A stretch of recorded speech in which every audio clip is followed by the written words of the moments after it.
Thank you very much.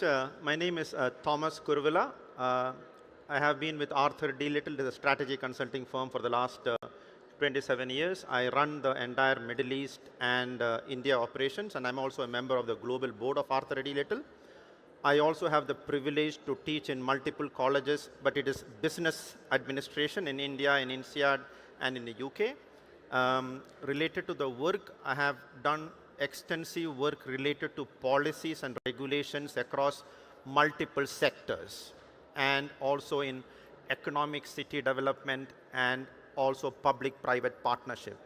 And in coming back to the theme of this discussion, I think everywhere where we have attempted or developing strategies for economic development, the biggest issue is human capability, and that is the fundamental issue that is enabling us or prohibiting any economic development in any country, and that is what I have seen in my last 20-25 years of experience. On one capability that is important, I have decided today I will not talk about artificial intelligence. I will not talk about artificial intelligence. Why? Because the most important capability in my view is real intelligence. Because in my view, artificial intelligence has no intelligence in my view. It is just a very effective, efficient, consistent, produces consistent outcome. And my real concern is, by using a lot of AI, we are giving up on the human emotional capabilities, human wisdom, all of that we are losing. And I'm worried that over a period of time, by using a lot of artificial intelligence, our fundamental intelligence will deteriorate. And in my view, that is what we need to really take care of going forward in the skills development program. Otherwise, we will all, sorry to put it a bit blunt, we will all rely on AI, and we may all end up being a bit stupid. We'll dumb down society, okay? Yes, that's my view. Come back to that. And I'm really worried about it, yeah. Thank you. As I said, I will not talk about artificial intelligence the entire session. Yeah. There is very clear evidence and data that says that 40 to 50% of what we are learning today is going to be irrelevant in 5 years' time. There are very clear evidence for that.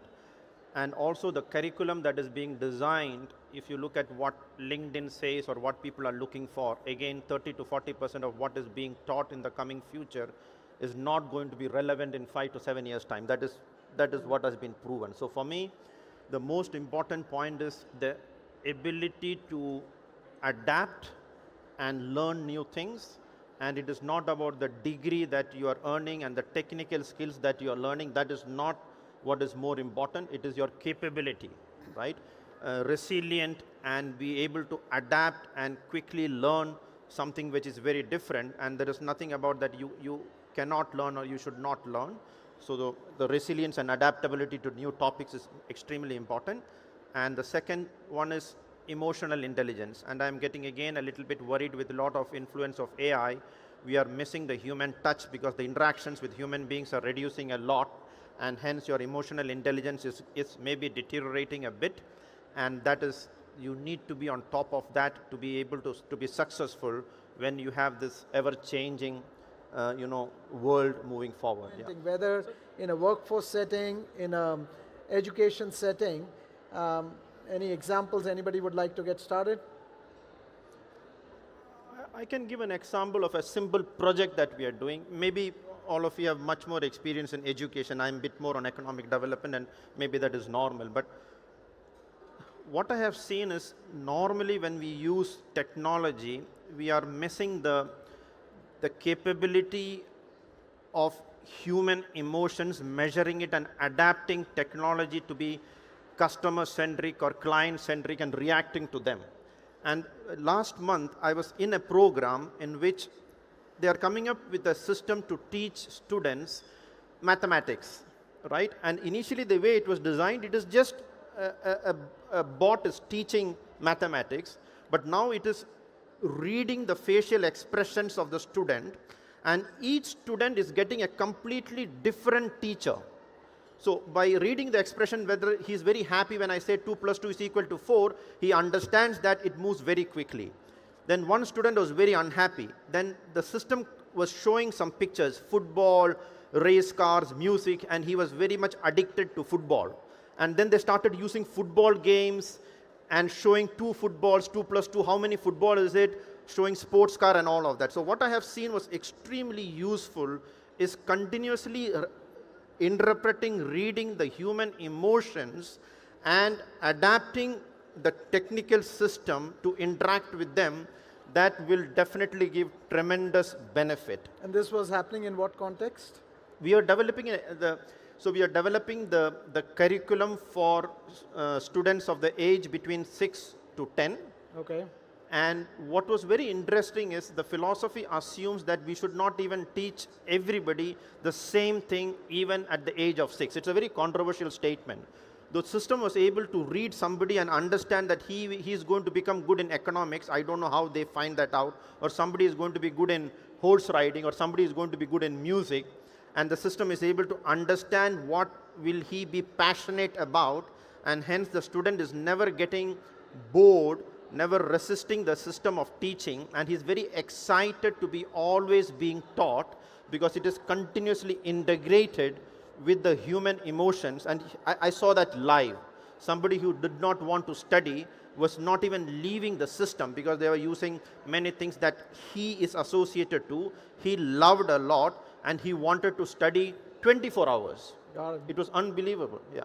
Yes, yeah. Okay. Yes, for me, my 2 years back, I would have given a lot more importance to AI skills, by the way. You see, I know it may sound a bit contradictory the way I'm answering it, because after using AI and seeing the impact of AI, we gave 2 years back, we said, let us concentrate on AI. Now I'm really getting a little bit worried that we may lose many of the important skills that are being discussed here because we are going to rely on technology. And sorry to put it bluntly, are we going to become more stupid? And there is a very good article in the Fortune magazine. It clearly says human intelligence has peaked. And based on whatever study they have done, it has been going up, it has peaked, and now going forward, if you don't make any fundamental changes, it cannot go up anymore, it will go down.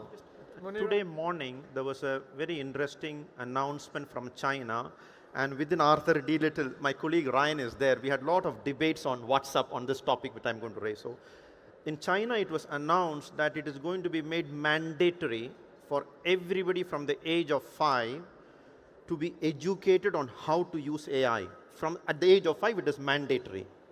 And I will just make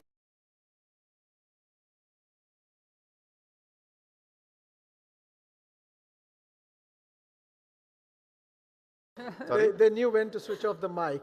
Okay, Too much I'll AI keep quiet then. Yeah. No, it's working. See, I think we have to 100% use AI to get the benefit of educating even at the youngest age, maximum benefit in educating them.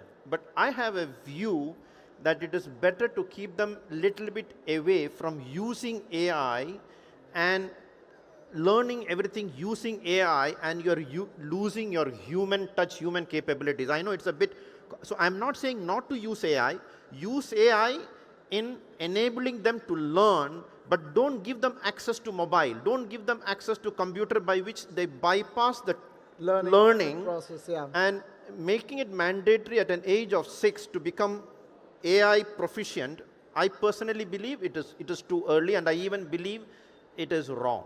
In my view, it should be done maybe at the age of maybe 10, 12, maybe not at the age of 5, because then you may lose them completely. That's my view. Yeah. So maybe I will answer the question as if I am part of the panel. Yes, please. Thank you. For example, for the skills that I think it's the most crucial for the future is the prompt engineering, learning how to ask the Gen AI. And regarding the future of the Gen AI, or are we optimistic or pessimistic? I'm quite optimistic.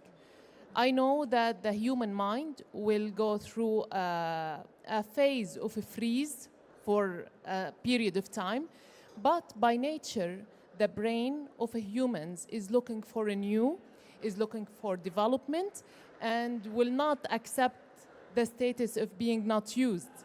Okay? and we will reinvent new things based on the AI.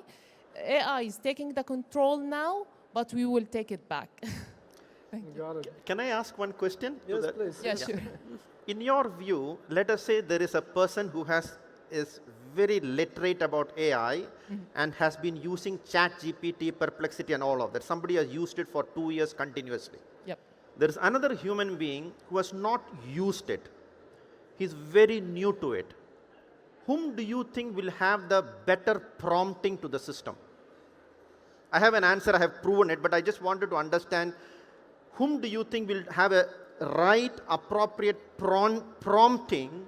Is it a person who has more experience using AI, or is it a person who has limited experience using AI? I can see it in the daily life. I see people when they just install the ChatGPT or whatever, really they don't know what to ask or how to ask it. Right. While the one who trained on AI, trained on the questions, he knows exactly how to get the answer. Even when they are looking for a drawing, they are asking the Gen AI to draw a picture or to draw an artwork.